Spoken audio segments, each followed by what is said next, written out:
소통으로 경기도의 미래를 설계하고 혁신으로 계획을 실천합니다. 안전과 행복을 추구하며 경제 활성화로 삶의 질을 높여나갈 것입니다. 여러분과 함께 만들어갈 경기도가 통일 한국의 미래를 열어갑니다. 네, 안녕하십니까. 오늘은 경기도지사 남경필 도지사님을 만나서 도정 현안에 대해서 자세하게 들어보겠습니다. 먼저 오늘 시간 내주셔서 고맙습니다. 네, 안녕하십니까.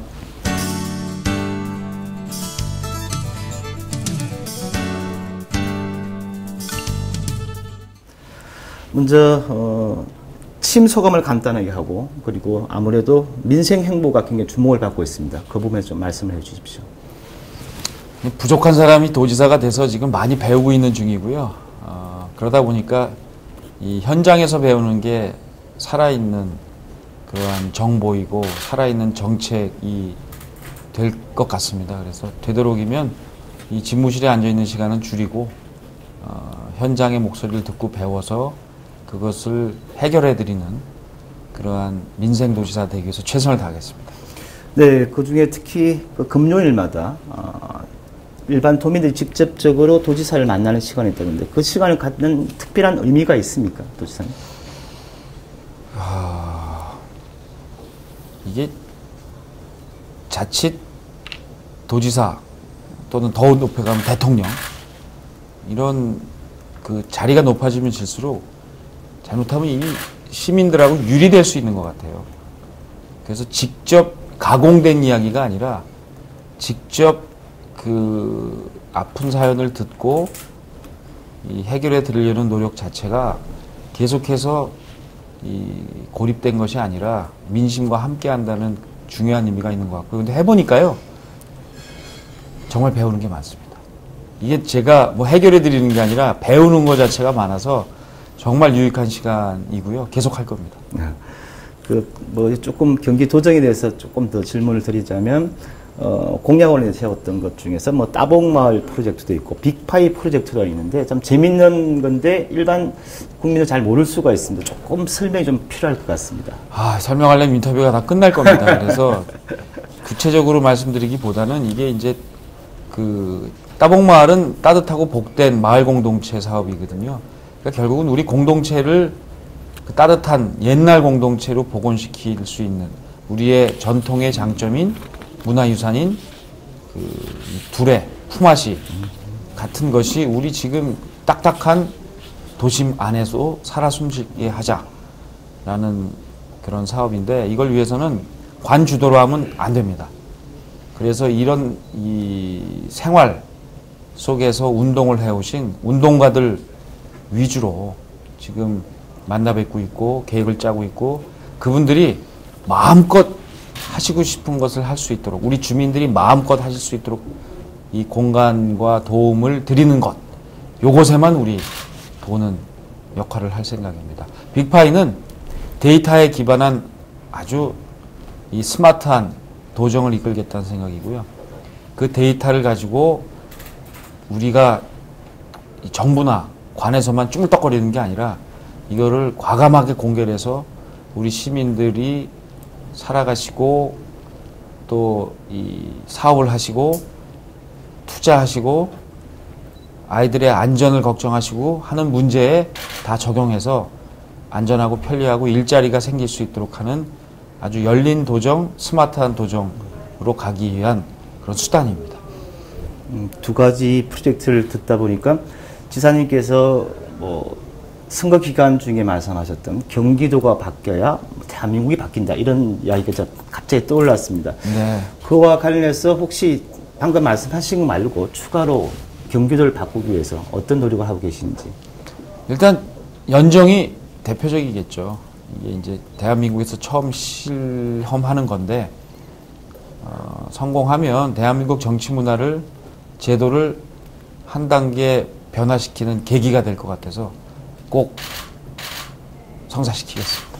연정, 정치적인 이야기를 안 할 수가 없습니다. 아무래도 최다선 의원 중에 한 분이시고 그동안 정치를 오랫동안 해오시면서 중앙 정치를 이렇게 지방 정치에 접목할 수 있는 많은 것들을 보고 느꼈었을 건데 대표적인 거는 어떤 것이 있을까요, 지사님?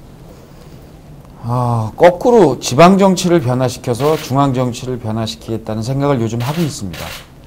그래서 예를 들면 인사청문회를 제가 빅4 인사청문회를 오히려 자청을 했거든요.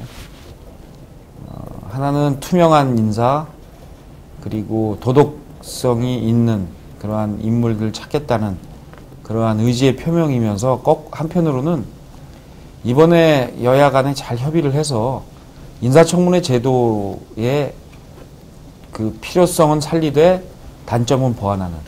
그래서 예컨대 도덕성 검증은 비공개로 하고 이 능력 검증 위주로 그 도덕 검증을 비공개로 통과한 분에 한해서만 공개적인 청문회를 해서 이 능력 검증하는 이러한 2단계 시스템을 도입을 하면 어떨까.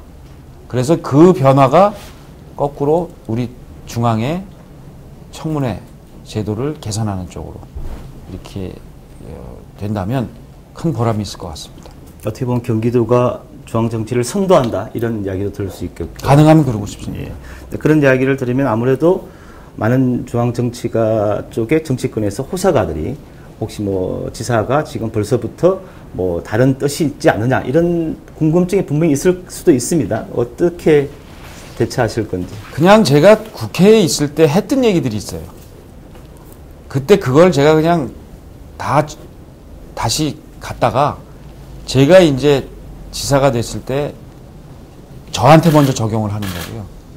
그리고 했던 얘기들을 그대로 실현하는 거기 때문에 그동안 안 하던 얘기 하는 거면 저거 이상한 꿍꿍이가 있나 보다 이런 생각하실 텐데 그냥 제가 오선하는 동안에 특히 소장파 국회의원으로 당과 대통령과 권력을 향해서 했던 얘기를 저에게 잣대를 똑같이 적용해서 할 겁니다. 그래서 무슨 뒷배경은 없습니다. 근데 아무래도 정치라는 게 경기도만 바뀐다고 될 수 있는 건 아니고 제가 볼 때는 지사님 같은 생각을 가진 분들이 많아져야 되고 그런 분들이 또 하나의 또 새로운 물결을 이루어야 된다고 생각합니다.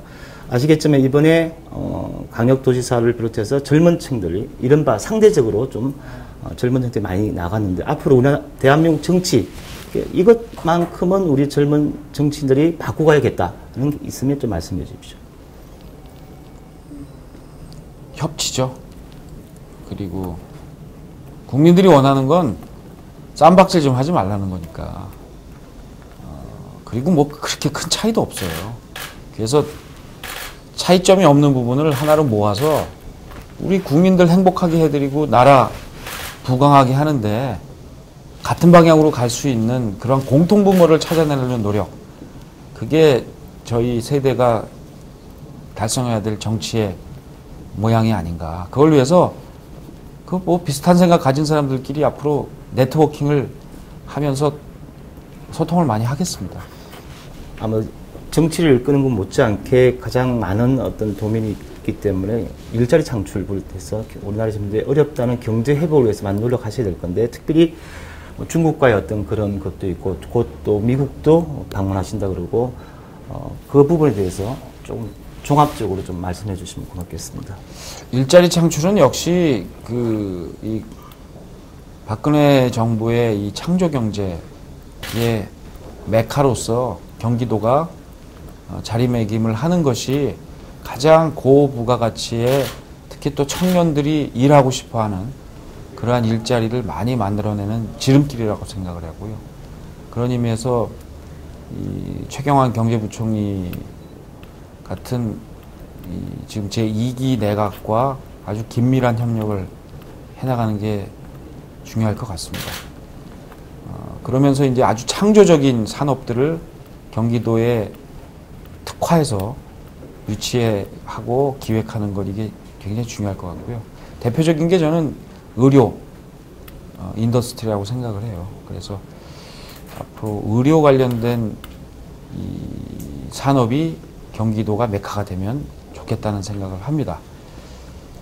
또 아울러 이제 말씀하신 대로 중국으로부터의 투자, 또 중국으로의 우리 그 판로 개척, 또 미국과의 계속된 그 안정적인 이 안보의 협력 이런 것들이 다 우리 대한민국의 또 경기도의 이 경쟁력을 높이는 굉장히 중요한 요소라고 생각하기 때문에 경제 투자와 함께 이 외교 역량을 강화하는 것도 경기도에서 아주 적극적으로 해 나가겠습니다.